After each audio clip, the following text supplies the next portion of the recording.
Então, bom dia a todos. Vamos iniciar mais uma sessão de julgamento da primeira Câmara Julgadora do Tribunal de Impostos e Taxas.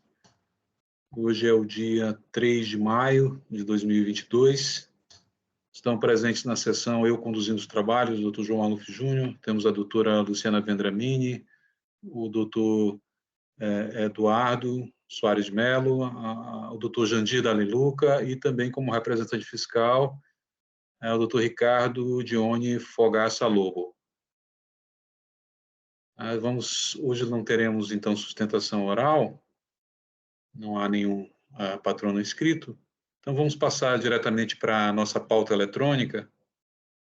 Peço aos colegas que se dirijam ao primeiro processo da pauta eletrônica, que é o processo de Secometal, Distribuidora Limitada, AIN 4130656, da relatoria do Dr. Jandir. Dr. Jandir, fica à vontade. Pois não, doutor João. Bom dia a todos. Eu passarei, então, a fazer uma rápida leitura do relatório e já adentro na leitura do voto, uma vez que não há sustentação oral.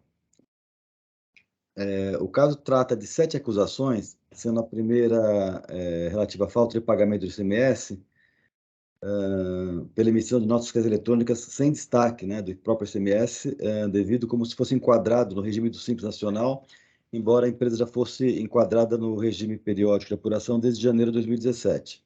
Essas infrações ocorreram de janeiro a outubro de 2019. E as infrações seguintes, as outras, todas as demais, são decorrentes de descumprimento de obrigações acessórias. A de número 2 é por falta de lançamento no registro de entradas. Número 3, não adoção do registro de saídas. Número 4, não adotou o livro de registro de apuração de ICMS. A número 5, embora submetido o contribuinte ao regime periódico de apuração, deixou de entregar as guias, né, do período. A número 6, não adotou o registro de inventário.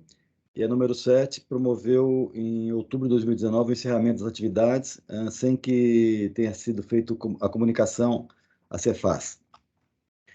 Esse processo ele já tinha sido submetido a julgamento perante a 12ª Câmara Julgadora em setembro de 2021, que na ocasião determinou a realização de diligência para que a representação fiscal se manifestasse a respeito da alegação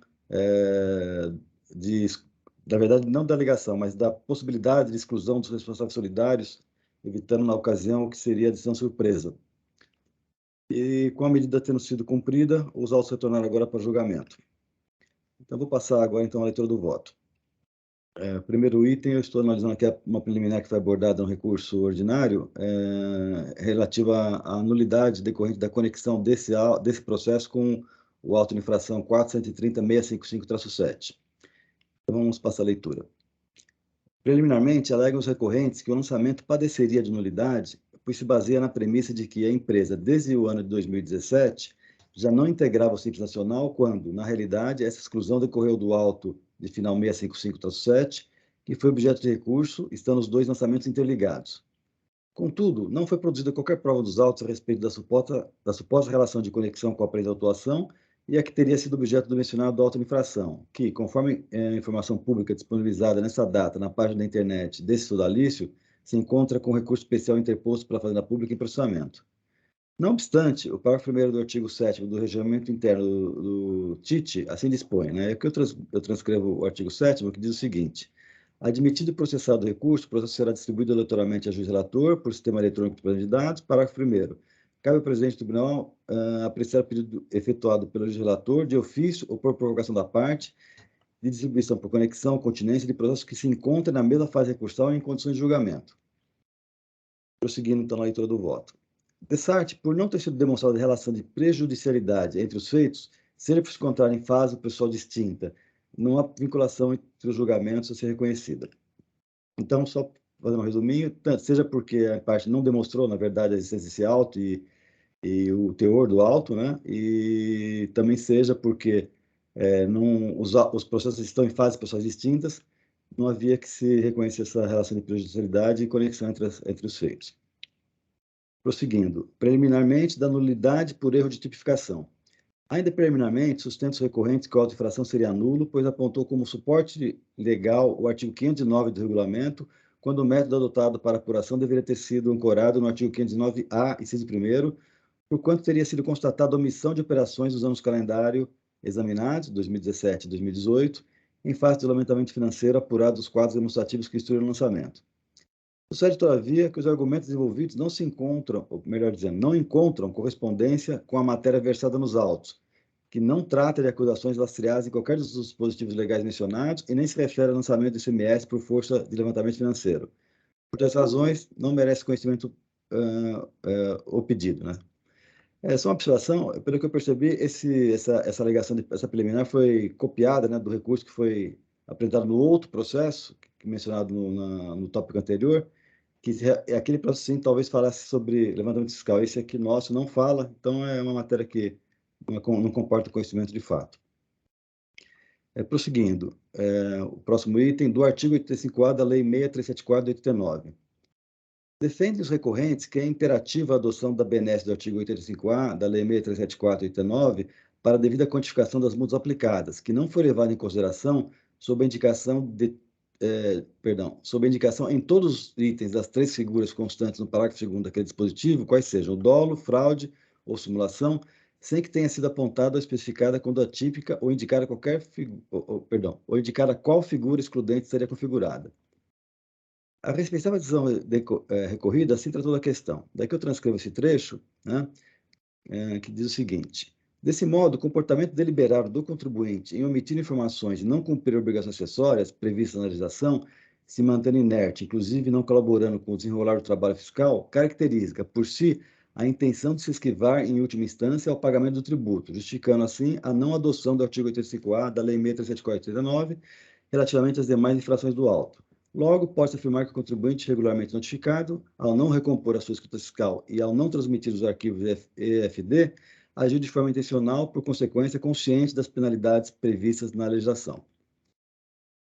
Prosseguindo. A douta repressão fiscal, nesse ponto, alega que o pedido esbarraria na vedação prescrita no item 2 do parágrafo 2º do referido artigo 85-A da Lei 6.374, que ostenta a seguinte redação. E aqui eu vou passar a leitura, porque é de conhecimento geral, mas o ponto que importa é essa questão que não se aplica o dispositivo nas situações de dolo, fraude e simulação. Prosseguindo. Contudo, compulsando-se os autos, é possível constatar que, em que pese constar da descrição das infrações, não há qualquer detalhamento sobre o que constituiria a prática dolosa, fraudulenta ou simulatória a justificar a não aplicação do dispositivo em comento. A infração do item 1, que versa sobre a falta de pagamento do imposto, está fora da aplicação do dispositivo em questão. Entretanto, o descumprimento das obrigações acessórias de que tratam os itens 2 a 7 do auto já constitui elemento dos respectivos tipos infracionais, soando iníquo e irrazoável equipará-lo à prática de dolo, fraude ou simulação, amiga de qualquer outra circunstância adicional. Ademais, ressalte que não se trata de erro de fato ou de capitulação da infração ou da penalidade, conforme dispõe o artigo 3 da Lei 13.457 de 2009, podem ser corrigidos pelo órgão de julgamento. Cuida-se, isso sim, da falta de descrição dos aspectos fáticos essenciais da infração para a produção dos efeitos jurídicos inerentes à exceção da mitigação da penalidade de que trata o parágrafo 2º do artigo 85-A da Lei 6.374 de 89. Diante dessas considerações, não tendo sido demonstrada a prática de dolo, fraude ou simulação, bem como não sendo possível, sob pena de inovação da acusação, alterar seu fundamento fático, merece reforma a respeitável decisão recorrida para o fim de se admitir que as penalidades dos itens 2 a 7 do auto infração serão submetidas ao limite de 1% do valor total das operações de saídas e prestações de serviços realizadas pelo estabelecimento infrator nos 12 meses anteriores à lavratura do auto infração. Bom, próximo item, da responsabilidade tributária. Nesse quesito, sustenta os recorrentes que não foi indicada a previsão legal da sua responsabilização solidária, sendo que o lançamento de ofício deve ultimar a subsunção, que pressupõe a indicação do fato típico e do seu suporte legal. Essa lacuna teria chegado até mesmo a criar dificuldades para a autoridade julgadora, que se viu forçada a indicar como base o artigo 124.1 e o artigo 135, ambos do CTN, que tratam de situações jurídicas distintas. Prosseguem argumentando que nos dois dispositivos mencionados, a responsabilidade pressupõe o dolo, que não está configurado no caso vertente, uma vez que a exigência fiscal dirigida à pessoa jurídica está centrada na exigência do imposto por conta da exclusão da empresa do Simples, bem como que não ficou claro na respeitável decisão recorrida se os dispositivos citados são aplicados às duas pessoas colhidas como responsáveis. No caso da sócia Nádia Tomei, que não é administradora da pessoa jurídica, aparentemente sua responsabilização estaria centrada na regra do artigo 124.1 do CTN, que trata do interesse comum. Se for isso, haveria manifesto impedimento legal para sua responsabilização por dois fatos. Primeiro, não há provas dos autos de que ela foi beneficiada pela conduta atribuída à pessoa jurídica. Segundo, em relação à pessoa jurídica, não há prova da sua conduta dolosa, que representa o pressuposto central para a adoção da regra contida no citado artigo do CTN. Não há igualmente prova de que teve participação no ato imputado à pessoa jurídica. Já em relação a Pedro Ivo Pereira Bueno, que é sócio administrador da pessoa jurídica, sustentam que sua responsabilização pressuporia a prática de conduta dolosa atribuída à pessoa jurídica por ele comandada, que não é o que se observa no caso presente.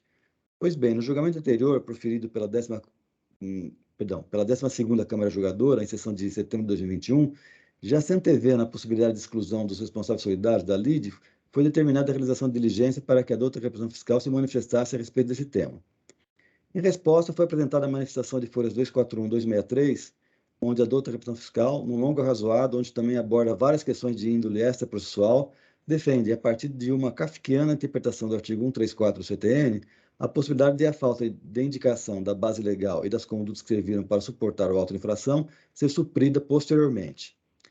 Contudo, alinho-me ao posicionamento já apresentado na ocasião pelo ilustre juiz Rubens de Oliveira Neves, de cujo voto destaco os seguintes excertos, os quais adoto como razão de decidir. E aqui eu vou passar a leitura desse trecho do voto, porque eu acho que é fundamental aqui para o entendimento do meu posicionamento. Inicialmente, a recorrente alega a ausência de fundamentação jurídica para a inclusão das pessoas físicas como responsáveis solidários na auto-infração. Diante dos questionamentos nesse sentido apresentados na defesa, o agente autuante declarou, em sua manifestação às folhas 142, que, e aqui citando agora o agente fiscal, o fato da não indicação da prisão legal para o enquadramento como responsável solidário em nenhum momento prejudica o direito à ampla defesa, estando as hipóteses de atribuição de solidariedade expostas na legislação, não podendo ser alegado desconhecimento dessas pelo contribuinte. Agora, voltando ao voto do Dr. Rubens, né? Ao contrário do que alega o agente autuante, não cabe ao contribuinte eleger, entre as opções disponíveis na legislação tributária, a regra que fundamentaria a sua inclusão no polo passivo da auto-infração, como responsável solidário, ou adivinhar os motivos pelos quais ocorreu a tal inclusão, sendo claro que a situação não só prejudicou a sua defesa, mas, na verdade, a impediu totalmente. Isso porque a acusação deixou também de indicar a motivação do ato, ou seja, não só a base legal que fundamentaria a desconhecida, como também não houve a indicação das condutas que, no entendimento da acusação fiscal, teriam caracterizado a subsunção a alguma hipótese de solidariedade tributária prevista na legislação, o que torna o ato nulo e sem efeito. Pelo exposto, a cota pedido recursal e afasta a responsabilidade solidária atribuída a Nádia Pedro Tomei e Pedro Ivo Pereira Bueno, decorrente do manifesto vício no ato que os incluiu no polo passivo do auto-infração. Prosseguindo no meu voto. De fato, não há no auto-infração, mesmo no relatório circunstanciado de folhas 10 e 11, qualquer referência à capitulação legal ou aos fatos que poderiam ter motivado a responsabilização pessoal dos sócios, o que somente veio ocorrer de forma extremamente lacônica e protocolar por ocasião da manifestação fiscal sobre a defesa, as folhas 139 e 144, quando foi indicado o artigo 9º, inciso 11º, combinado com o parágrafo único do regulamento, e artigo 134, inciso 7º do CTN. Ora, constitui requisito essencial da responsabilização solidária, dentre as diversas modalidades eleitas pela legislação, a exata indicação do dispositivo legal que lhe atribua suporte no caso concreto, aliada à narrativa dos aspectos e circunstâncias que lhe confiram base factual. Sem tais elementos, é evidente, até mesmo para os menos atentos, que o direito de defesa não poderá ser exercido adequadamente. Nessa circunstância, não há como se manter a responsabilidade dos sócios, que deve ser afastada. E agora, já indo para o dispositivo, antes do exposto, conheço parcialmente do recurso ordinário para, nessa parte, dar-lhe parcial provimento para o fim de a. Limitar as penalidades de cada um dos itens 2 a 7 do auto-infração a 1% do valor total das operações de saídas e prestações de serviços realizadas pelo estabelecimento infrator nos 12 meses anteriores ao da lavratura do auto-infração, nos termos do artigo 85-A da Lei 6374 de 89, e b. Afastar a responsabilidade solidária atribuída a Nádia Tomei e Pedro Ivo Pereira Bueno. Seu voto, doutor João, submeto aos pares e fico à disposição para os debates. Obrigado. Muito obrigado, doutor Jandir. Parabéns pelo voto. Então, ao final, o doutor dá parcial provimento. Perfeito. É uma parte apenas para limitar, aplicando o artigo 85A, né, da Lei 6374. Na verdade, eu acho que até não entendo, eu não consegui entender, eu estava lendo aqui, não consegui entender por que não foi aplicado o artigo 85A, doutor Jandir. Porque de praxe isso acontece já, o próprio sistema já aplica, né? Vem no DDF. E por que nesse caso não foi aplicado? Eu não entendi, doutor Jandir. Se eu ler a infração, doutor João, na própria descrição, ele fala apenas, ele fala o seguinte: não se aplica o disposto no artigo 85A por motivo de dolo, fraude ou simulação. O único ponto que é isso. Tá. Em todos os itens do auto constam nos 6 itens, né, do auto que se referem às obrigações acessórias, consta isso. Mas sem ter em nenhum momento indicado quais seriam esses atos, né, que teriam caracterizado, né, dolo, fraude ou simulação.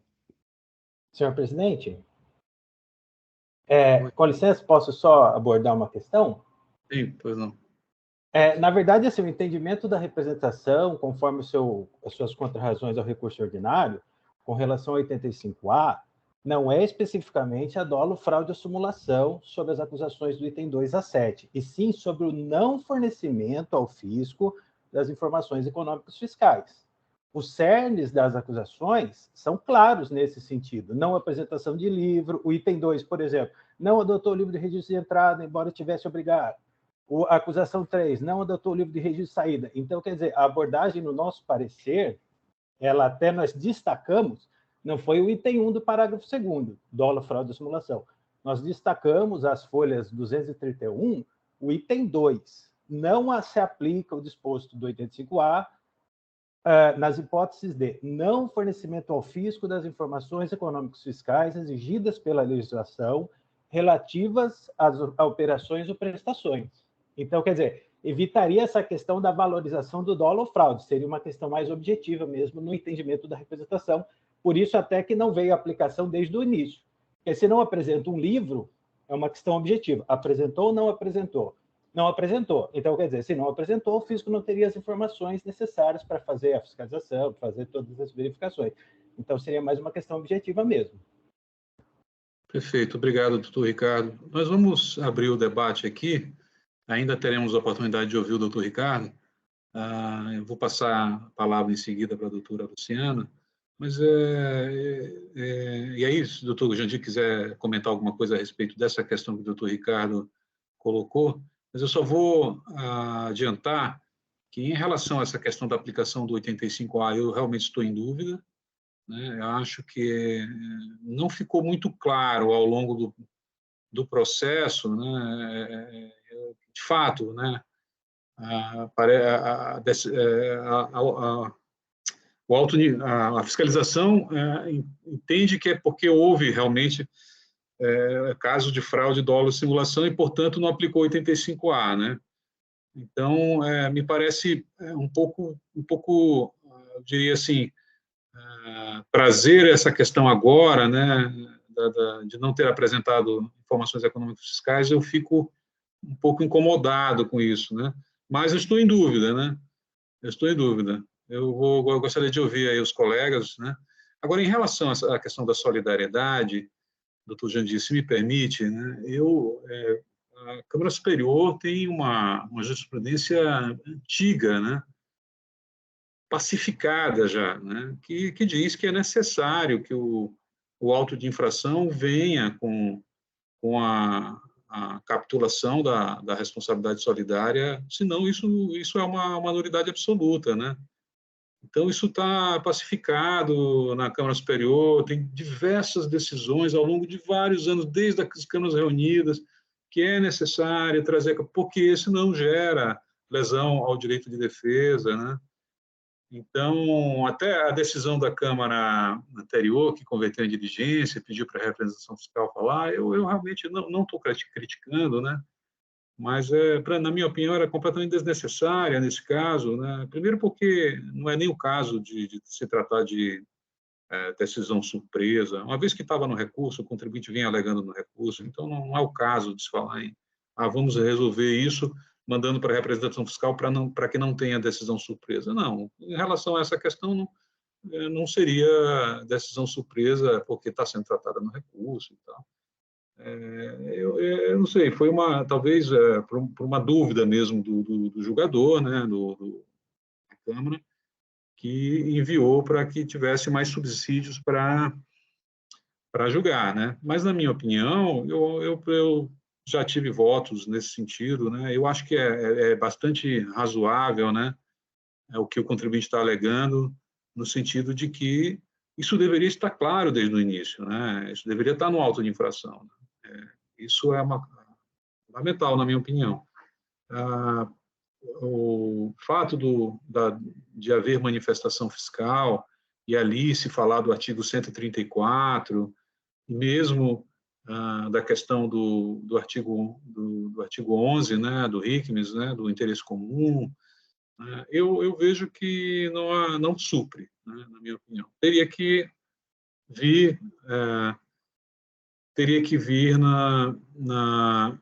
no auto de infração por uma questão de um problema de cerceamento de defesa. Essa é uma jurisprudência antiga, né? Poderia trazer aqui, infelizmente eu não tive como fazer isso, né? Mas poderia trazer aqui diversos julgados da Câmara Superior que tratam dessa questão. Então eu fico bastante confortável de acompanhar nesse sentido pela exclusão da responsabilidade solidária, né? Não gostaria de entrar nessa questão de dolo, né? Se não houve prova de dolo, fraude ou simulação e, portanto, não se aplica, porque, de fato, eu não concordo que há essa necessidade aí de demonstração de dolo, fraude ou simulação. O que haveria aí seria, no caso da responsabilidade pessoal do agente, se fosse esse mesmo caso, de aí demonstrar quais teriam sido, né, as condutas, né, que foram praticadas pelo agente, né, e que poderiam, então, fazer com que se enquadrasse aí na responsabilidade pessoal, né? Porque eu vejo que o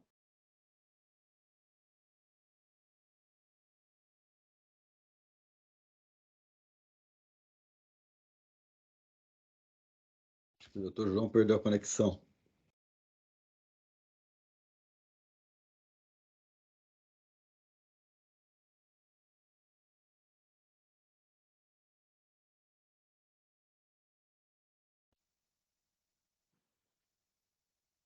Alô? Alô, doutor João, estamos ouvindo. Todo mundo está... Acho que fui só eu que perdi a conexão, não? Sim. Tá vendo? Está acontecendo esse problema aqui, né? Não, vou ser mais breve para evitar...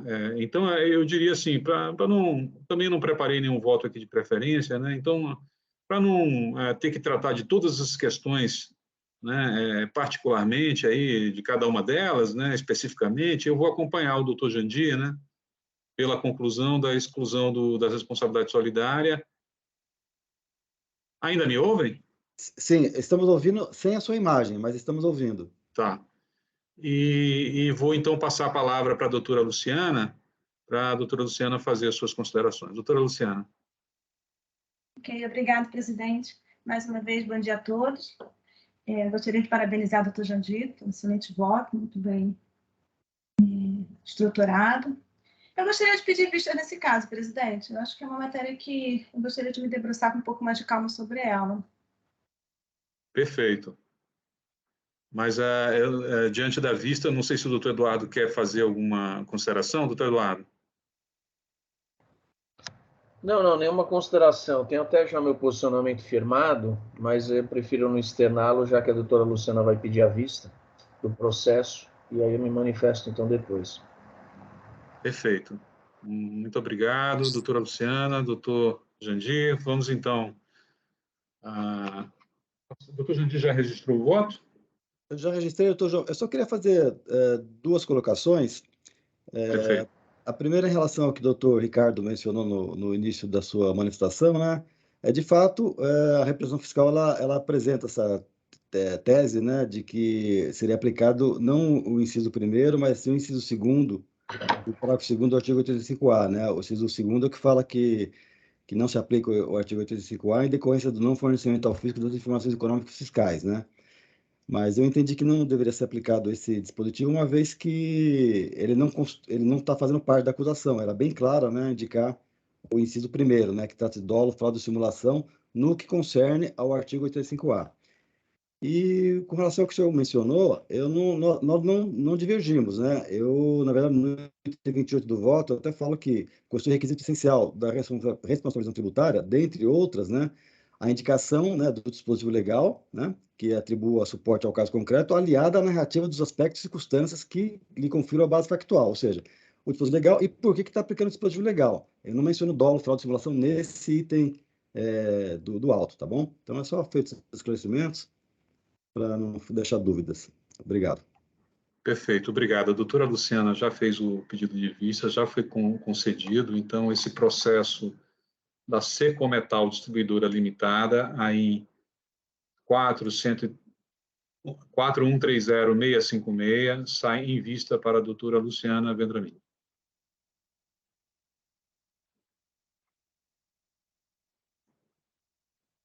São cenas dos próximos capítulos, né? Vamos ver o que faremos aí. Vamos passar para o próximo processo, que é o processo de Clemplast, Indústria e Comércio de Plásticos Limitada, aí em 140742, relatoria da doutora Luciana. A doutora Luciana pode iniciar assim que quiser, né? Não teremos sustentação oral, então fique à vontade. Ok, presidente. Eu já vou passar a leitura, então, do voto. Em face de decisão de primeiro grau, que decidiu pela integral procedência do auto de infração, o autuado interpôs apelo ordinário. Em relações preliminares, né? Na peça recursal ofertada, eu distingo 3 alegações preliminares: vício material de lançamento, vício na capitulação da infringência e vício na capitulação da multa. Os demais argumentos concernem ao mérito ou com ele se confundem, razão pela qual serão examinados em conjunto no momento apropriado. Na primeira arguição preliminar, a existência de vício material de lançamento, o recorrente apenas repisa a alegação defensiva de que o presente feito fiscal teria negado a observância ao dispositivo o disposto no artigo 34 da Lei 13.457 de 2009, mais especificamente nos incisos 3, 4 e 5. Aqui eu reproduzo o teor da norma e continuo. Com a devida vénia, o questionamento recursal, lançado de forma genérica, não resiste à simples leitura do relato infracional e das peças que acompanham a IN, no qual estão explicitados os pressupostos fáticos e jurídicos das acusações fiscais, em estrito cumprimento ao que foi estabelecido no artigo 34 da Lei 13.457 de 2009. Procedo ao que indico, a leitura do acervo probante acusatório. E, através dele, constato que não há como se falar em vício material no objeto do lançamento fiscal, erro de direito, porquanto restarem presentes a descrição do fato gerador da obrigação e da circunstância em que ocorreu, a delimitação da matéria tributável, a demonstração do cálculo do montante do tributo devido, bem como a correspondente indicação dos dispositivos normativos infringidos e dos relativos às penalidades aplicadas. Acresce-se a isso que a peça acusatória está instruída com elementos probatórios suficientes à demonstração da prática da conduta infracional em obediência ao que dispõe o parágrafo 1º do mesmo dispositivo legal. De certo que, conforme disposto no artigo 22 da Lei 13.457 de 2009, em se tratando de infrações caracterizadas em documentos recebidos, emitidos ou escriturados pelo sujeito passivo, admite-se como elemento de prova a substituição de referidos documentos demonstrativa no qual as operações, prestações e eventos estejam individualmente discriminados, sempre que alternativamente o demonstrativo tenha sido elaborado pelo fisco. Nesse contexto, cabe ao sujeito passivo contraditar o demonstrativo elaborado pelo fisco nos termos, fazendo de forma objetiva, com a indicação precisa do erro ou incorreção encontrados, e com a apresentação da correspondente comprovação sobre pena de se terem por exato os dados nele constantes. Em suma, concluo que a atuação fiscal contém elementos suficientes para se determinar com segurança a natureza da infração cometida, nos exatos termos que prescreve o artigo 11 da Lei 13.457 de 2009. Diante disso, rejeito a preliminar de existência de vício material de lançamento. A segunda preliminar arguída, a existência de vício na capitulação, é a existência de vício na capitulação da infringência. O autor aduz que, acaso houvesse infringência ser apontada, não seria o artigo 58 e 87 do RIC, destacados no AIN, mas, possivelmente, o artigo 404 do mesmo regulamento. Destaque-se que o artigo 58 do RIC estabelece precisamente que é responsabilidade exclusiva do contribuinte escriturar e apurar regularmente o imposto em cada período. e que também eu cito as disposições do artigo 87. Como se observa, os dispositivos normativos questionados determinam os deveres do contribuinte de destacar, escriturar e apurar imposto em seus documentos de livros fiscais. No caso, narra-se que o contribuinte descumpriu o estabelecido em tais dispositivos, deixando de pagar o imposto devido em operações realizadas a título de industrialização de mercadorias efetuadas para terceiros, omitidas ao fisco, o que foi apurado por meio de levantamento fiscal realizado com fundamento no artigo 509 do RICMES. Há que se asseverar que as disposições do artigo 404 dizem respeito ao tratamento tributário aplicável à saída de mercadorias industrializadas em retorno ao estabelecimento de origem, fato que, segundo a narrativa fiscal, não restou comprovado no caso concreto. Ante o exposto, afasta preliminar de existência de vício na capitulação da infringência. Por fim, o autuado argue a existência de vício na capitulação da multa. No seu sentir, a multa aplicada deveria ser enquadrada nas infrações relativas a documentos fiscais e impressos fiscais. Mais especificamente, é prevista no inciso, na linha H, do artigo 527, que é assim que ele colocou, uma vez que o fato tratou-se de emissão de documento fiscal que não observante de requisito regulamentar. A causa apontada seria o fato de estarmos a tratar de operação abarcada pela suspensão do ICMS no momento da devolução da mercadoria. Razão não assiste autuado. As nuances do Instituto da Suspensão Tributária nas operações de industrialização por encomenda serão analisadas posteriormente. Mas, a despeito disso, é certo que a acusação fiscal em apreço descreve conduta, falta de pagamento do imposto apurado por meio levantamento fiscal. E essa conduta se subsome à infração tipificada na linha A, inciso 1 do artigo 85 da Lei 6374, de 89, tornando aplicável ao caso multa equivalente a 80% do valor do imposto. O tipo infracional a que se refere o recorrente não se amolda ao caso, porquanto não estamos a tratar de mera infração relativa a documentos fiscais e documentos e impressos fiscais, mas, repita-se, de falta de pagamento do imposto apurado por meio de levantamento fiscal. Então, é rejeito ante o exposto, rejeito as preliminares suscitadas e avança ao julgamento do mérito recursal.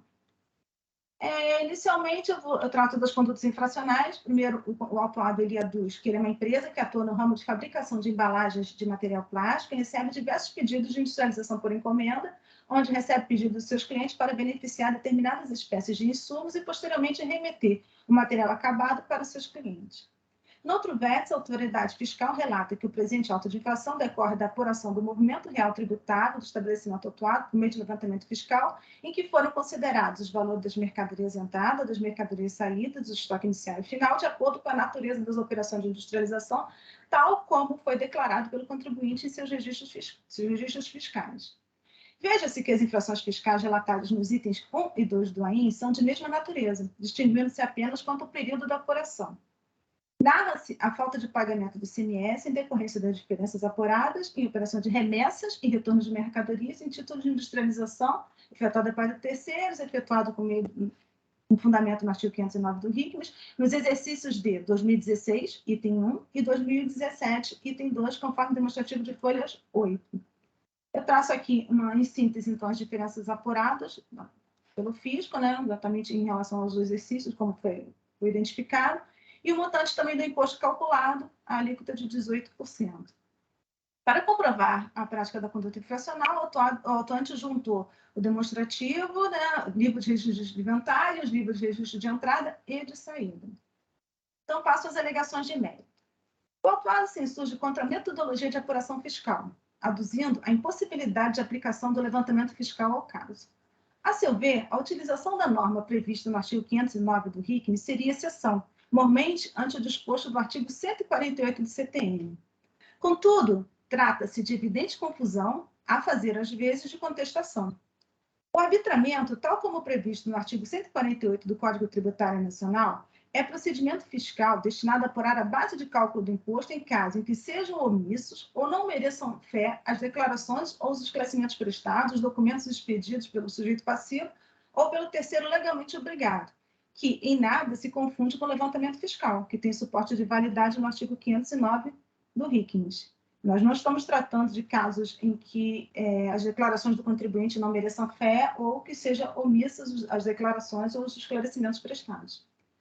Em linhas gerais, o levantamento fiscal é a prática de fiscalização com amparo na legislação tributária estadual hábil para a apuração do movimento real tributário.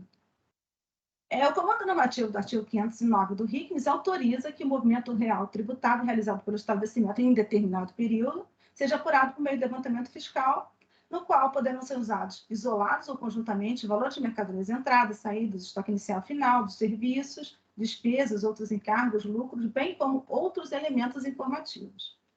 Nos termos do que dispõe o parágrafo 1º do referido artigo, no levantamento fiscal pode-se utilizar qualquer meio indiciário. É consabido que meios indiciários ou indícios se diferem de presunções.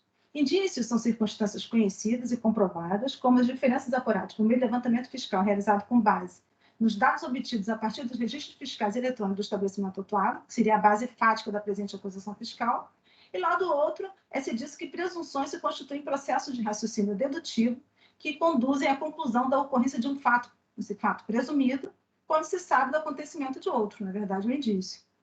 Melhor dizendo, a ocorrência do indício implica o fato presumido, o qual, por sua vez, representa o fato jurídico tributário. No caso em apreço, o autuado sustenta ter havido mero erro formal na emissão de notas fiscais por não computar o valor correspondente ao material que havia dado entrada para fins de beneficiamento, que não teria trazido, o que, na verdade, não teria trazido prejuízo ou danos ao erário, posto que tal operação seria agravada pela suspensão do crédito tributário nos termos do artigo 402 do RICMES 2000. Eu vou fazer essa correçãozinha aqui. Como bem se vê, a solução da controvérsia passa por duas vertentes de análise. A primeira diz respeito à natureza tributária da diferença apurada por meio de levantamento fiscal. A outra, ao tratamento tributário aplicado às operações de industrialização por encomenda. Cabe registrar de início que, consoante estatuído no parágrafo 3º do artigo 509 do RICMES, toda diferença apurada por meio de levantamento fiscal, indício, deve ser considerada como decorrente de operação tributária, presunção. Nesse particular, é imperioso ressaltar que o imposto exigido por apuração de diferença e levantamento fiscal não reclama a comprovação da ocorrência do fato gerador, porque deflui da própria presunção legal. Convém notar também que, nos termos do parágrafo 4º do artigo 509 do RICMES, o imposto devido sobre a diferença apurada em levantamento fiscal deverá ser calculado considerando a alíquota prevista no inciso 1, artigo 52, no caso 18%, independentemente do regime de tributação a que estava sujeita a mercadoria. No outro ângulo, merece relevância a norma posta no parágrafo 2º do artigo 509 do RICMES, a autorizar que o levantamento fiscal seja renovado sempre que forem apurados dados não levados em conta quando de sua elaboração. Contudo, por se tratar de presunção relativa, incumbe ao contribuinte o ônus da prova. Desse modo, ante a presunção legalmente estabelecida, cabe ao contribuinte comprovar no sentido contrário alegado pelo fisco para não ser alcançado pela ação tributária, apresentando provas contrárias à ocorrência do fato presumido. Mas não há que se olvidar que o que se perquire é a justificação da verdade, ou seja, o que a doutrina denomina verdade formal, a apresentação pela parte de quem aproveita de fragmentos concretos suficientemente próximos da realidade a demonstrar as situações fáticas do caso. Diante disso, considerando que o parágrafo 3º do artigo 509-A estabelece que toda diferença apurada por meio de levantamento fiscal deve ser considerada como operação tributária, se desvela improcedente o argumento de que não estaríamos a tratar de diferença de realidade tributável, mas sim de vício de contabilização de valores em operações abarcadas pelo diferimento. Bem por isso, não há como se falar em inexistência de prejuízo ao erário. Ainda no que tange às singularidades da técnica de apuração fiscal, destaque-se que não há óbice a aplicação do levantamento fiscal ao caso, com base no argumento de que o artigo 74 e 74-A da Lei 637489 não trazerem consigo, como operação presumida, a situação descrita nos presentes autos. Como já dito, o comando normativo do artigo 509-A autoriza que o movimento real tributável realizado pelo estabelecimento em determinado período seja apurado, podendo ser considerados isolados ou conjuntamente quaisquer elementos informativos, meio indiciário. Exceto que em seus incisos, o artigo 509-A do RICMES traz um rol de hipóteses que efetivamente podem conduzir a autoridade fiscal à presunção da ocorrência de omissão de operações tributárias realizadas sem pagamento do imposto. Há que se registrar, todavia, que a presunção do artigo 509-A do RICMES abarca todo e qualquer meio indiciário utilizado no levantamento fiscal, observadas as disposições do artigo 509 do RICMES. E aqui eu vou ler, então, o inciso 9, do artigo 509-A. Constatação de outros indícios que levem em consideração as disposições do artigo 509. Em outras palavras, o levantamento fiscal pode se utilizar de elementos informativos quaisquer, meio de prova indiciária, isolados ou conjuntamente, para evidenciar a existência de receitas que não foram oferecidas à tributação. De certo que, na contramão do que alega o autuado, o fisco não lançou mão de uma simples operação aritmética para proceder à presente autuação fiscal. Trata-se da efetiva apuração de diferenças entre as operações de remessas e retornos efetuadas por terceiro, meio levantamento fiscal, auxiliado por fórmula matemática e capaz de fornecer o conhecimento acerca do fato particular. Cabe registrar que, em levantamento fiscal realizado no contexto de industrializações, de operações de industrializações em apreço, se considera os registros do estabelecimento relativos a estoque inicial de mercadorias terceiras em seu poder, recebimentos, retornos e estoque final de terceiros em seu poder, devendo existir a igualdade entre a soma entre o estoque inicial e os recebimentos e os retornos mais o estoque final. Apurada a diferença, conforme a fórmula, né, pela inconsistência do estoque final declarado, emerge a presunção jurisditanto de que houve saída de mercadorias ocultadas, presunção legal da ocorrência do fato gerador do imposto. No caso concreto, o confronto entre o valor total das mercadorias recebidas e o valor total que retornaram, né, para a industrialização, evidenciou a existência de diferença nas operações que o estabelecimento autuado figurou como industrializador nos anos de 2016 e 2017. Então, no exercício de 2016, ele registrou uma existência de estoque final de mercadoria em seu poder de 482, e o recebimento de mercadorias, desculpa, aqui também é estoque inicial, de materiais terceiros no valor de 482.241,99, e recebimento no valor de 11.077.151.008. A par disso, consignou operações de retorno aos estabelecimentos encomendantes no valor de 6.818.814,80, existência de estoque final de materiais de terceiros em seu poder no valor de 717.289,46, o que conduziu à conclusão de que no exercício de 2016, materiais no valor de 4.023.288,81 adentraram o estabelecimento autuado para industrialização, mas que, presumidamente, a saída de mercadorias foram omitidas ao fisco. Não obstante, o autuado alega a existência de vício no cálculo do imposto reclamado pela autoridade fiscal. Ao que afirma, ao refazer os cálculos, se chegaria a valores ligeiramente diferentes, conforme demonstrativo de folha 6246. Peço vênia para, através do seguinte demonstrativo, cotejar o valor da diferença apurada pelo fisco e aquele levantado pelo autuado. E eu refiz os cálculos, né? E, não obstante, o mero refazimento dos cálculos demonstra o equívoco do autuado. Então, eu refiz os cálculos e não tem essa diferença, essa pequena diferença que o autuado aduz. Então, não há o aventado vício no cálculo do imposto reclamado pela autoridade fiscal. Isso posto, peço vênia para adentrar as nuances e peculiaridades do tratamento tributário aplicado às operações de industrialização efetuada para terceiros. Conforme já sabido, a suspensão tributária é técnica que posterga o elemento temporal da obrigação principal. Muito embora ocorra o fato gerador, a saída da mercadoria do estabelecimento, não ocorre o débito do imposto nesse momento. Note-se que o caput do artigo 402 do RICMS estabelece que a suspensão do lançamento do imposto incidente na saída de mercadoria com destino a outro estabelecimento para industrialização, o qual deve ser efetivado no momento em que, após o retorno dos produtos industrializados ao estabelecimento de origem, for promovida a subsequente saída dos produtos.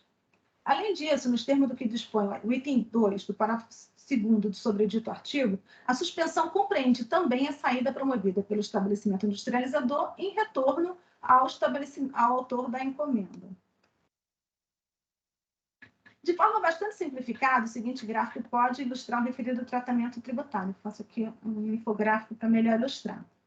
Observe-se também que, decorrido o prazo legalmente estabelecido, sem que haja retorno da mercadoria ou dos produtos industrializados, ocorrerá a interrupção da suspensão, sendo exigido o imposto correspondente. Então, seria o artigo 410 do RICMS. Todavia, não se pode perder de vista que a interrupção do instituto da suspensão também se opera em decorrência de qualquer evento que impossibilite o lançamento do imposto por ocasião da saída da mercadoria industrializada, consoante o que prevê o inciso 3 do artigo 428 do RICMS.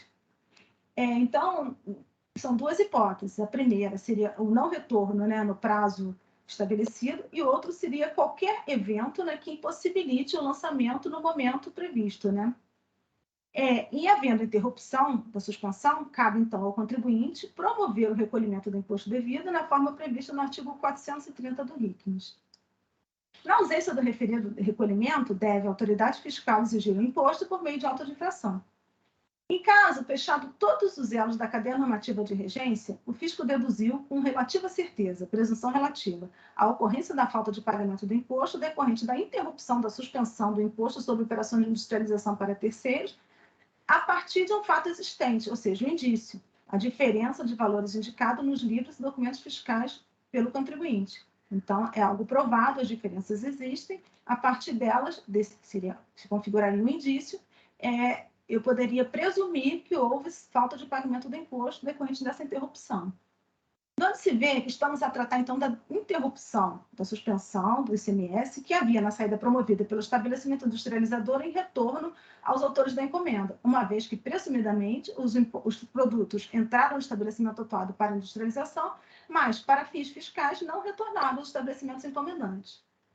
Conquanto não seja o fato de um erário ter sido lesado ou não que configure uma acusação fiscal, mas a violação à disposição legal, exceto que, no caso, há a nítida configuração de lesão aos cofres públicos, seja porque estamos a tratar da interrupção da suspensão, do ICMS, seja principalmente porque toda a diferença apurada pelo levantamento fiscal deve ser considerada como decorrente de operação tributária. Solucionada parte da questão arguida pelo contribuinte, resta analisar se o levantamento fiscal carece de ajustes, antes das circunstâncias fáticas narradas no apelo recursal. A principal alegação a consubstanciar a insurgência do autuado contra o resultado da apuração fiscal é que teria havido registro tanto de nota de remessa simbólica de mercadoria para fim de industrialização, como da nota efetiva de remessa do material para industrialização, o que teria gerado enorme distorção nos valores de entrada de mercadorias para beneficiamento. E nesse panorama, considerando que caberia ao contribuinte o ônus de identificar em cada um dos demonstrativos por ele juntados os dados que lhe fossem favoráveis, de forma a cotejar de maneira circunstanciada os seus resultados e conclusões trazidos pelo fisco, acolhendo a 7ª Câmara Julgadora deste tribunal, em sessão de julgamento anteriormente realizada, decidiu pela conversão do julgamento em diligência. E aqui eu transcrevo aqui, então, a decisão anterior nesse processo. Deve ser salientado de plano que, como observou acolhendo a Câmara, há inconsistência na argumentação recursal, vez que, abro aspas, o CAPP 6902, 6903 e 6925 tratam de operações interestaduais e não foram objeto dos presentes autos, conforme demonstrativo de folha 9 e 106. E também o CAPP 5949, que, em regra, é escriturado como CAPP 1949, que não é considerado para fins do levantamento fiscal. E aqui, então, eu trago para melhor contextualização, então, os CFAPs que foram utilizados na autuação fiscal, tá? Tanto entrada como saída em relação aos exercícios. Né? Então, o objetivo da Câmara da Diligência é que o autuado elaborasse uma planilha, né, demonstrando, né, em relação às quantidades, né, que ele questiona se as quantidades foram corretas ou não, e também que ele demonstrasse ano a ano, né, e uma planilha com base na planilha elaborada pelo fisco. A despeito disso, em atendimento à diligência determinada, o contribuinte juntou a petição de folhas 6340 e 6344, acompanhada dos documentos de folha 6343 a 6748. E aqui eu também trago, em síntese, os argumentos que foram apresentados, né, no intento de justificar as diferenças apuradas. Então, eu vou passar, então, direto às análises das circunstâncias fáticas narradas pelo contribuinte. No que tange a alegação de que não se verificaria diferenças expressivas em quilos ao se confrontar o estoque inicial contra o estoque final, há que se observar de plano que não estamos a tratar de levantamento fiscal específico, exclusivo para os casos em que a apuração não tenha foco em produtos individualmente identificados. No caso, foram considerados valores de mercadorias entradas, mercadorias saídas, estoque inicial e final, declarados pelo autuado de acordo com a sua natureza, uma operação de industrialização efetuada para terceiros. Circunstâncias em que necessariamente deveria existir a igualdade entre o estoque inicial, recebimentos, retornos e mais estoque final. E, como muito bem observou o ilustre julgador monocrático, abro aspas, está no registro de inventário de 2015, do folha 112, que o contribuinte detinha seu poder o equivalente a R$ 482.241,99 de mercadoria de terceiros. Ao final do ano de 2016, o valor já estava em R$ 717.818 289,46. Lógico que esse último valor representa o estoque inicial do ano de 2017, sendo que o estoque final seria 1.208.074,45. Compre ressaltar também que não há explicações aceitáveis, sequer provas, a consubstanciar as subtrações nos cálculos cogitados pelo autuado. O autuado solicita que seja para cálculo desse valor, que ele diz que seria o valor em quilos, né, o peso da mercadoria, ele pede para que haja uma subtração de algumas notas fiscais, mas não traz provas por quê, muito menos explica porque essas notas teriam que ser excluídas. Não obstante, o autuado alega haver uma diferença significativa a ser considerada advinda da escrituração de forma indevida de notas fiscais em duplicidade e de embalagens. Primeiramente, há que se ressaltar que, ao se alegar que houve escrituração de documentos fiscais em duplicidade, efetivamente se quer dizer que, abro aspas, era escriturado tanto as notas simbólicas remetidas pelo autor da encomenda, CFP 5949, como também as notas de efetiva remessa para industrialização por encomenda, CFP 5901. Vejo, entretanto, que o referido argumento foi devidamente analisado e rechaçado pelo fiscal atuante. E aqui eu abro aspas só o finalzinho aqui, né? Em segundo lugar, as notas simbólicas remetidas pelo autor da encomenda seriam registradas sobre a CFP 1949, o qual não foi levado em consideração para a apuração das diferenças. Portanto, a apuração de entradas para fins de diferença está correta. Não houve registro das mesmas operações em duplicidade. A par disso, registro que, ainda que se alegue a existência de erro na escrituração fiscal, não há nos autos notícia que o contribuinte tenha buscado regularizar espontaneamente suas obrigações tributárias antes da ação fiscal. Entretanto, em seu apelo recursal, o autor insiste na argumentação de que nos documentos fiscais a quantidade é exatamente a mesma, bem como os produtos nela relacionados, de forma que apenas uma deveria ser considerada para fins de contabilização, né, para industrialização, uma vez que uma delas era apenas simbólica, para ajuste da operação nos termos do RICMES. Procedo à análise da alegação, considerando os dados das planilhas apresentadas em sede de diligência, em conjunto com os elementos probatórios já constantes dos autos. E constato que, embora o autuado afirme ter escriturado notas simbólicas remetidas pelo autor da encomenda sobre o CFP 5949, outras saídas de mercadoria ou prestação de serviço não especificado, os documentos apresentados em sua planilha apresentam o CFP 5924, remessa para industrialização por conta e ordem do adquirente da mercadoria, quando esta não transitar pelo estabelecimento do adquirente. Por exemplo, a nota fiscal que está a folha 287. Convém notar que, na hipótese de o autor da mercadoria remeter fisicamente o material para ser industrializado diretamente ao industrializador, deverá utilizar o CFP 5901, remessa para industrialização por encomenda, na respectiva nota relativa à remessa física da mercadoria, da matéria-prima. Contudo, a legislação do ICMS prevê a possibilidade de a matéria-prima adquirida de fornecedor seja entregue ao estabelecimento industrializador por conta e ordem do autor da encomenda. Nessa situação, estando todos os estabelecimentos envolvidos, fornecedor, autor da encomenda, industrializador, localizados nesse estado, pode o estabelecimento autor da encomenda solicitar ao fornecedor dos materiais que os entregue diretamente ao estabelecimento industrializador sem que haja o trânsito pelo seu estabelecimento. Nesse caso, no documento fiscal emitido pelo fornecedor relativo à remessa para industrialização por conta do autor da encomenda, que acompanhará as mercadorias até o estabelecimento industrializador, deve ser utilizado o CFP 5924, remessa para industrialização por conta e ordem do adquirente da mercadoria, quando esta não transitar pelo estabelecimento do adquirente. Então, constata-se que não foram fornecidos detalhes acerca da natureza das operações para dirimir as controvérsias constatadas e há um evidente descompasso com a legislação aplicável. Né? Na verdade, ao mesmo tempo que ele diz que aplicou 5901, teria notas com os mesmos produtos com o CFP 5924, tratando-se de operações de outra natureza.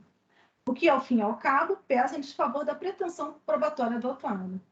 Contudo, em respeito ao esforço despendido pelo autuado, procedo à análise das provas juntadas. Porém, concluo que as justificativas apresentadas pelo contribuinte não podem ser acolhidas. A uma, porque não restou demonstrada a aventada identidade entre os produtos nas aludidas notas fiscais. De fato, não há coincidência entre o código, a descrição, sequer o LCM de diversos produtos. E aqui, então, eu trago alguns produtos que facilmente se observa que os códigos são diferentes, o LCM é diferente, em alguns casos, a descrição, em alguns casos, são bem diferentes, né? Apesar de estar com PA6WH, que esse PA6 semi-opaco, então, e pela própria LCM são coisas distintas, então não seria o mesmo produto. Note que na manifestação sobre a diligência realizada, a autoridade fiscal argui, abro aspas, se o contribuinte promove a saída de mercadoria na data de hoje e faz o mesmo daqui a alguns dias, no mesmo valor e para o mesmo cliente, registrando ambas as notas fiscais, como poderíamos concluir que se tratam de notas fiscais duplicadas? Da planilha de folha 6903 e 6908, também é possível se extrair a amplitude do intervalo entre as datas dos documentos fiscais. Então, a nota fiscal e algumas notas de remessa simbólica têm um prazo, né, tem uma amplitude de intervalos de 15 dias, então é um prazo muito grande, né, para que seja realmente a mesma mercadoria. Há duas, porque estamos a tratar de produtos fungíveis, aqueles que podem substituir-se por outros da mesma espécie, qualidade e quantidade. E dada a fungibilidade de materiais em questão, não se pode dizer que exatamente os materiais questionados sejam os constantes nas notas fiscais emitidas sobre o CFAP 5901, remessa para industrialização por encomenda. A 3, porque a compulsão dos documentos apresentados na planilha verifica que no campo informações complementares de algumas notas fiscais, que supostamente se refeririam à remessa simbólica dos materiais objetos da autuação, consta o registro de que teriam sido emitidos para acompanhar o transporte de materiais até o estabelecimento autuado. Paralelamente, os supostos documentos fiscais correlatos também consignavam informações relativas ao transporte dos materiais até o estabelecimento autuado. Então, aqui eu também faço um demonstrativo, ou seja, são dois documentos com dois transportes registrados que ele diz que seria da mesma mercadoria. A mercadoria não poderia ter sido transportada duas vezes em duas situações distintas, né? Ao fim, é certo que, ante tais circunstâncias, não é possível concluir que estamos a tratar dos mesmos materiais. Outro ponto que se põe em relevo é que, conquanto se afirme que houve escrituração de forma devida de documentos fiscais relativa à entrada de embalagem, CFAP 1901, não há provas a demonstrar que os aludidos materiais corresponderiam efetivamente a embalagens. Malgrado isso, como bem explica o ilustre auditor autuante, o aventado equívoco não teria efeito no resultado da apuração fiscal, haja vista que, aqui no finalzinho eu leio, ainda que algumas notas fiscais registradas sobre o CFAP 1901 fossem relativas à embalagem, tais valores deveriam, nos retornos, serem registrados sobre o CFAP 5902 ou 5903, ou seja, seriam consideradas na apuração. Aliás, referido argumento sequer foi aventado pelo autor em sua defesa, sequer no apelo recursal, tratando-se, portanto, de inovação em sede de diligência. Por derradeiro, o autuado aduz que o material que adentrou a empresa corresponde ao montante que dela saiu, pois, embora os valores das mercadorias constantes nos documentos fiscais não sejam equivalentes em quilos, todos os valores o seriam. Todavia, tal argumentação firma-se em sentido contrário ao pretendido pelo autuado. Não me parece demasiado repetir que estamos a tratar da presunção legal de saída de mercadorias omitidas ao fisco, e que o autuado reconhece que as mercadorias saíram fisicamente do seu estabelecimento, sem que os valores constassem dos documentos fiscais de saída. Então, eu transcrevo aqui alguns trechos, né, que ele diz que o valor seria o valor de mercadoria remetida para industrialização seria computado no valor da nota fiscal, que infelizmente não ocorreu, que mesmo emitindo uma nota fiscal de saída sem computar o valor da mercadoria recebida para industrialização, computando o valor a menor à saída, e que todo o material recebido para fim de industrialização por encomenda foi efetivamente remetido ao seu destino. Levando em conta o acima disposto, pensemos, se em quilos o total de entrada de mercadoria equivale ao de saídas, mas nos documentos fiscais o total de entrada supera o de saídas, de certo que houve saída de mercadorias omitida ao fisco. Evidencia-se, portanto, que estamos a tratar da hipótese de interrupção da suspensão que havia na saída promovida pelo estabelecimento industrializador em retorno aos autores da encomenda, uma vez que os produtos adentraram no estabelecimento autuado para industrialização, mas que, para fins fiscais, não retornaram ao estabelecimento dos encomendantes. Inciso 3 do artigo 428 do RICNES. Não é preciso muito esforço para se concluir que, se as mercadorias, porventura, retornaram ao estabelecimento dos encomendantes, elas não se fizeram acompanhar de documentação fiscal e, portanto, as respectivas entradas não puderam ser registradas. Nesse cenário, não há como se falar que os encomendantes teriam emitido notas fiscais de saída com destaque do imposto outrora suspenso e efetuado a quitação tributária para toda a cadeia de impostos anterior. Todavia, relevante para a solução da controvérsia é que, do confronto entre o valor total das mercadorias recebidas para industrialização e o valor total das mercadorias que retornaram, evidenciou-se a existência de diferenças nas operações que o estabelecimento figurou como industrializador nos anos 2016 e 2017, e que o parágrafo 3º do artigo 509 do RIC estabelece que toda diferença apurada por meio de levantamento fiscal deve ser considerada como decorrente de operação tributária. Assim, considerando que nos termos do artigo 509, parágrafo 2º do RICMES, caberia ao contribuinte o ônus da prova da não ocorrência de fatos geradores ou do pagamento do imposto, no caso não houve produção probatória capaz de demonstrar a inocorrência do fato presumido, a omissão de operações tributáveis realizadas em pagamento do imposto. Frise-se, embora ele tenha sido oportunizado comprovar as alegações que formulou esse apelo recursal, o recorrente não logrou fazê-lo. Assim, antes de todo o exposto, tendo que o trabalho fiscal deu adequada interpretação aos fatos e ao direito aplicável ao caso, razão pela qual mantém integralmente as exigências fiscais relatadas no AI. Já concluindo aqui, em relação à multa e os juros aplicados, o autuado sustenta o caráter confiscatório da multa, né? E, então, eu já coloco que já o entendimento dessa Câmara, né, que não, o argumento de não ser a confiscatoriedade da multa não pode ser conhecida pelo órgão de julgamento, em razão das restrições do artigo 28 da Lei 13.457 de 2009. E também, o autor também argumenta que não seriam cabidos os juros de mora, vez que a exigibilidade do tributo se encontraria suspensa nos termos do inciso 3 do artigo 151 do CTN. Isso porque, na verdade, isso não é procedente esse argumento, porque o aludido dispositivo dispõe que as reclamações e os recursos, nos termos da lei regulatória do processo tributário, suspendem a exigibilidade do crédito tributário. Contudo, o crédito não integralmente pago no vencimento deve ser acrescido dos juros de mora, seja qual for o motivo determinante da falta, conforme expressamente previsto no artigo 161 do CTN. Então, diante do exposto, conheço parcialmente do recurso ordinário e nego-lhe provimento, mantendo o AIM em sua integralidade. É como voto, como submeto ao crivo dos meus pares. Muito obrigado, doutora Luciana. Parabéns pelo voto. Teve a paciência de ir na minúcia, né, e rebater todos os argumentos do contribuinte. A paciência que talvez eu não teria, né? Então, eu parabenizo, né, porque realmente eu acho que esse processo aí trouxe todo o cabedal de alegações que se pode fazer em relação a uma autuação de levantamento fiscal, que, na minha opinião, eu respeito a opinião contrária, né, mas, na minha opinião, é a autuação mais fácil que existe, a mais simples que existe, né? Muito claro, né, a doutora deixou muito claro aqui, né, levantamento fiscal tem a ver com valores, né, que foram lançados em registros pelo próprio contribuinte, né? Então, aí o contribuinte traz sempre aquele argumento, né? Mas se for considerar os quilos, se for considerar a pesagem, a diferença não é tanta. É a mesma coisa que dizer assim, olha, vamos cozinhar um arroz, aí alguém vem e fala, não, mas Júpiter vai cruzar Saturno daqui a 10 milhões de anos.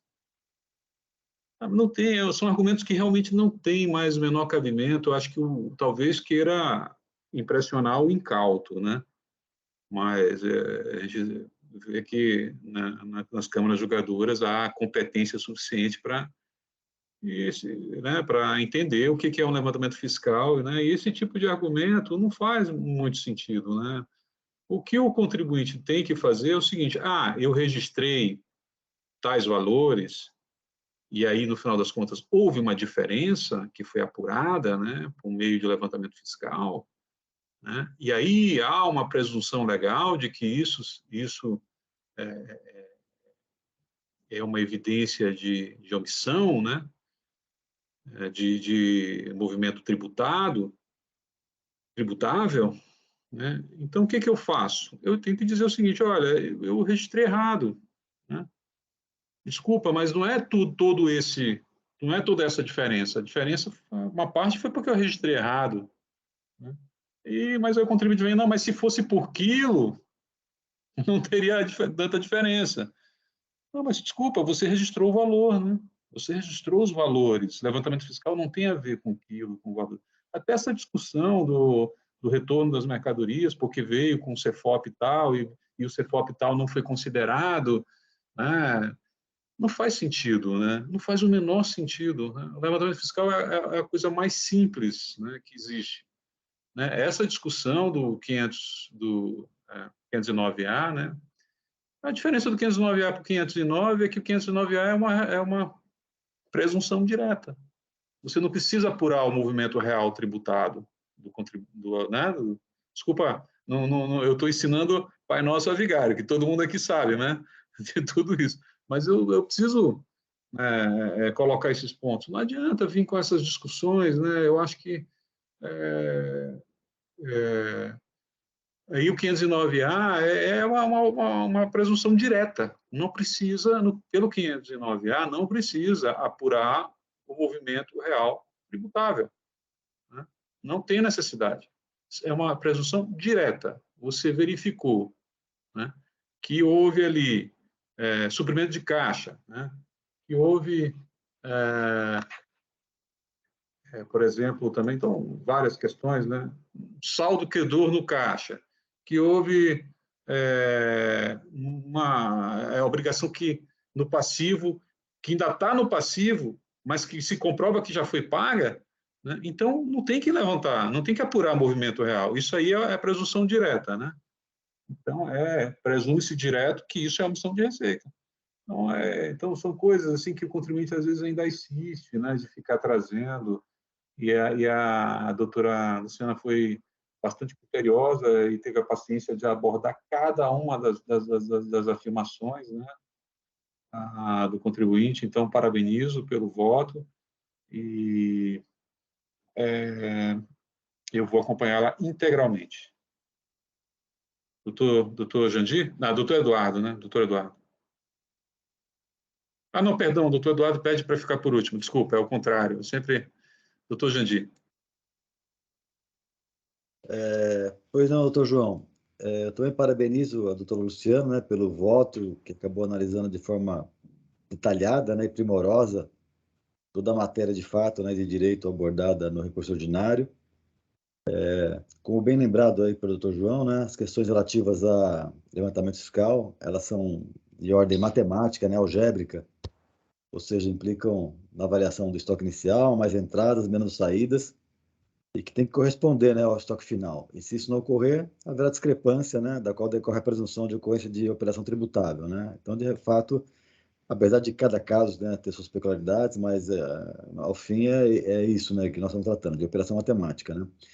E o ponto mais relevante nesse caso, na minha opinião, foi a avaliação da suposta duplicidade, né, de emissão de notas dentro da alegação do contribuinte de que teria registrado tanto a nota de remessa simbólica da matéria-prima para fins de industrialização, como também a nota da efetiva remessa, né, desse material para industrialização, né? E nesse ponto também o voto da doutora Luciana, né, foi bastante minucioso. Então, eu mais uma vez parabenizo pelo voto e acompanho na íntegra. Obrigado. Perfeito, doutor Jandir. Eu até passei por esse ponto, não mencionei, mas de fato, né, esse seria talvez o único ponto, né, que poderia realmente impactar o levantamento fiscal, né, porque aí o contribuinte fala, né, não, eu errei mesmo, né, na escrituração. Como eu disse, né, a única forma de você brigar contra o levantamento fiscal é dizer, não, eu errei, só que não é diferença por não é omissão de receita, né? Não é operação tributada. Foi eu que escriturei errado. Então, eu lancei em duplicidade. Então, é a única forma, né? E nesse caso, as provas mostram que não. Mas, de fato, né? Há uma quantidade enorme de argumentos aí que eu acho que realmente, às vezes eu fico pensando, será que o contribuinte acredita que a gente ainda vai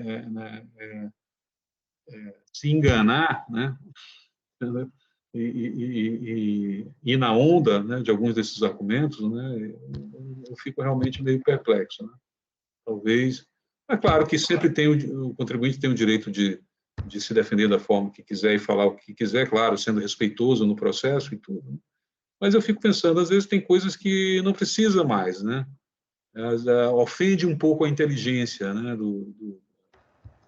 acho que dos julgamentos, órgãos de julgamento. Desculpa eu me alongar um pouco. Vou passar para o doutor Eduardo. Bem, só um segundo. Eu acompanho integralmente o excelente voto da doutora Luciana, muito detalhado, minucioso. Eu não faço nenhuma ressalva. Então, acompanho a relatora. Muito bem. Estamos aqui. Doutor Ricardo, alguma observação? Senhor presidente, nenhuma observação. Muito obrigado. Então, já estamos em condições de julgar, né? Temos aqui uma convicção aqui geral, né? E eu vou, então, encerrar os debates. A doutora Luciana já registrou seu voto? Já. Registrou o voto conhecendo parcialmente do recurso ordinário e não provendo. Vou encerrar os debates e pedir a presença dos colegas.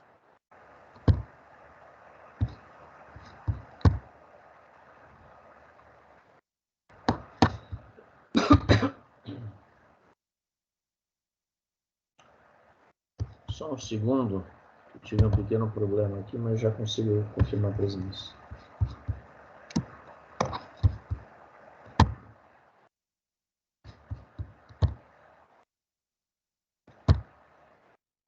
Podemos iniciar a votação.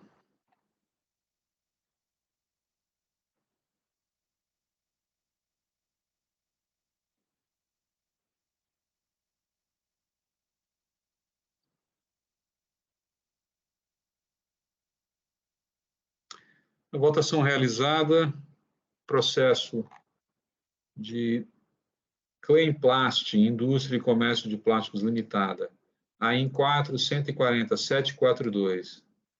Teve o seu recurso ordinário conhecido parcialmente e não provido em decisão unânime. Esse foi o último julgamento do dia. Agradeço aos colegas pela participação. Vou passar a palavra para cada um, para as suas considerações finais. E a doutora Luciana não vai estar na próxima sessão, não é isso? Ok, presidente. Sim, eu tenho um compromisso, não participarei da próxima. Tá. Então, até a próxima sessão e a doutora Luciana até a seguinte. Então. Doutora Luciana. Ok. Agradeço a participação de todos, parabenizo pela excelente sessão, pela qualidade dos debates, e desejo uma ótima semana, né? E até a próxima. Obrigada. Obrigado. Boa semana. Doutor Eduardo, que dessa vez é o doutor Jandir que fala por último, não é isso? Sim, porque ele é o grande conhecedor do calendário nacional. Eu também parabenizo o presidente, doutor Maluf, doutora Luciana, pelos ótimos votos, né? A presença aí do doutor Ricardo, né, como representante fiscal, e desejo a todos também uma ótima semana. Obrigado, doutor Eduardo. Vou passar para o doutor Ricardo e depois para o doutor Jandir, né? Para ficar a coisa mais importante e solene. Doutor Ricardo. Eu agradeço também aí a participação de todos, principalmente aí no início da sessão, que houve esse pequeno contratempo aí com a representação, mas no fim deu tudo certo e foi muito produtiva a sessão, e até uma próxima também. Boa semana a todos. Obrigado, doutor Ricardo, seja sempre bem-vindo. Boa semana. Doutor Jandir? Pois não, doutor João. Eu inicio parabenizando, né, o senhor pela condução da sessão, né, de forma harmônica e eficiente, como de costume. Cumprimento também a doutora Luciana, doutor Eduardo, assim como o doutor Ricardo, né, o senhor próprio, pela qualidade, né, das manifestações. E, por fim, né, não sendo, do meu conhecimento, nenhum evento marcante, né, que se comemore hoje, eu aproveito para lembrar que no último domingo foi celebrado o Dia Mundial do Trabalho, né? E assim eu gostaria de saudar todos os trabalhadores paulistas, né, brasileiros. E ao falar de trabalho, eu não posso deixar de mencionar, de lembrar o nome de um paulistano que bem representa, né, a força de trabalho e a pujança aqui do nosso estado, né? Que é o Muricy Ramalho, cujo lema conhecido de todos é "Aqui é trabalho, meu filho", né? Lema esse que nós aplicamos muito bem aqui no TIT, em especial aqui na nossa primeira Câmara Julgadora. Então, com isso, eu encerro, desejando uma feliz e uma ótima semana a todos. Obrigado.